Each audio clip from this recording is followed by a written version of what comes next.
মধ্যপ্রাচ্যের রাজনীতি ও সংঘাতের আলোচনায় প্রায়ই উঠে আসে একটি নাম, কুর্দি। কিন্তু প্রশ্ন হলো, কুর্দিরা কারা এবং কোথায় তাদের বসবাস?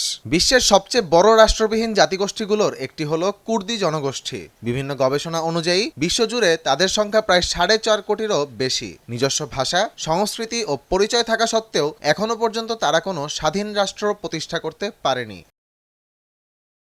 কুর্দিশ ইনস্টিটিউট অফ প্যারিসের 2017 সালের হিসাব অনুযায়ী বিশ্বে কুর্দিদের আনুমানিক সংখ্যা 4.5 কোটিরও বেশি। তাদের বেশিরভাগই সুন্নি মুসলমান, বাকিরা শিয়া, অ্যালোভিজম, ইয়াদিজম, ইয়ারসানিজম সহ অন্যান্য ধর্মের অনুসারী রয়েছে। মূলত মধ্যপ্রাচ্যের 4টি দেশ তথা তুরস্ক, ইরান, ইরাক এবং সিরিয়ায় কুর্দিদের বড় অংশ বসবাস করে। এছাড়াও আর্মেনিয়া সহ ইউরোপের বিভিন্ন দেশেও কুর্দিদের ছোট ছোট অভিবাসী কমিউনিটি রয়েছে।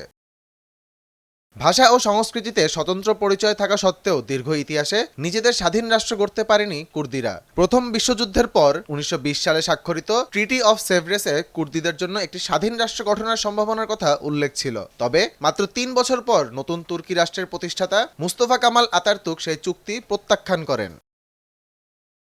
পরবর্তীতে 1923 সালে স্বাক্ষরিত ট্রিটি অফ লসেনের মাধ্যমে মধ্যপ্রাচ্যের নতুন রাজনৈতিক মানচিত্র নির্ধারিত হয়। সেই প্রক্রিয়ায় কুর্দিদের জন্য পৃথক রাষ্ট্র গঠনের আলোচনা উঠলেও ভূ রাজনৈতিক বাস্তবতা ও আঞ্চলিক শক্তিগুলোর স্বার্থের কারণে তা আর বাস্তবায়নের মুখ দেখেনি। ফলে কুর্দিরা বিভিন্ন দেশের ভিতরেই বিভক্ত হয়ে থেকে যায়।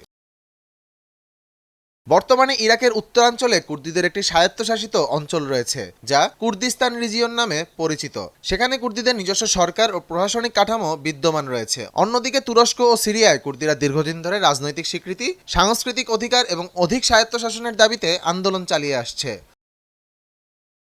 বিশ্লেষকদের মতে মধ্যপ্রাচ্যের ভূ রাজনীতি, তেল সম্পদ এবং আঞ্চলিক শক্তির ভারসাম্যের সঙ্গে কুর্দি প্রশ্নটি গভীরভাবে জড়িত। তাই এই ইস্যু এখনও আন্তর্জাতিক রাজনীতিতে একটি গুরুত্বপূর্ণ ও সংবেদনশীল আলোচনার বিষয় হয়ে উঠছে।